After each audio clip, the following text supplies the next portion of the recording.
Rome Rome भाइयों. आता परत चेन्नईची जर्सी घालून आम्ही आलोय. शेवटची मॅच, लास्ट मॅच. म्हणजे पूर्ण होपच सोडून दिलं. पण काय यार, चेन्नई फायनल राहील. ही मॅच पण जिंकतीलच आणि जिंकायलाच पाहिजे भाई. आणि जर ही मॅच जर नाही जिंकलो तरी पण आम्ही टेबल पॉईंटच्या आसपास तरी नाही पोचणार. सॉरी, टेबल पॉईंटच्या आसपास तरी नाही पोचणार. पण फुल प्रयत्न करतील आमचे टीम की जेवढे पण म्हणजे रन येतील तेवढा आम्ही डिफीट करू. आता खूप म्हणजे सांगायचं गेलं तर तो थोडासा पश्चाताप झालेला बोलून, पण आता बोलू शकतो टीम जिंकेल आणि मला फुल कॉन्फिडन्स आहे. भले काय झालं तरी झालं, पण मला फुल कॉन्फिडन्स आहे आता. डिप्रेस मध्ये आहे ना, बॅडमिंटन खेळायला लागलाय. मला काय जो बघा क्रिकेट.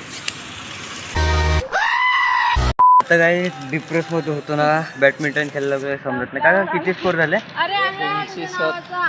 260 काढायला काय एवढी आहे, कारण की आपल्या पॉवर हिटरचा काय सांगता येत नाही. जेमतेम 150 काढू शकतात, पण काढू शकतात. टार्गेट कितीच आहे? काय टार्गेट आता 18 वर चालू आहे.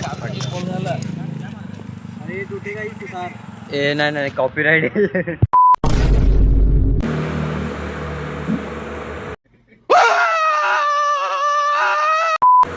वाटलं होतं काढेल, पण सर्व ऑल आउट झाले आणि पण ते सर्व जाऊन दे आता.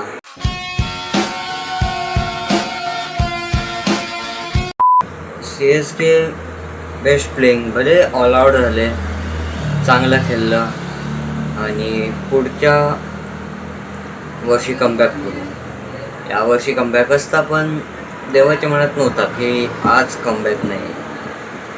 8 प्लेयर इंजर्ड झाले, 8. त्याच्यात धोनी पण होता, जिमी ओव्हरटन, आयुष म्हात्रे. म्हणजे असे तरी पण जिंकले असतील का काय माहीत. पण यार मी कोणत्या आता भाषेत सांगू, जर त्याच्यासाठी फक्त बस एवढंच. आज झोप लागेल का ना माहीत नाही, म्हणून भेटू आपण पुढच्या ब्लॉगला. Brr brr patapim, brr brr patapim, trallallero trallallà.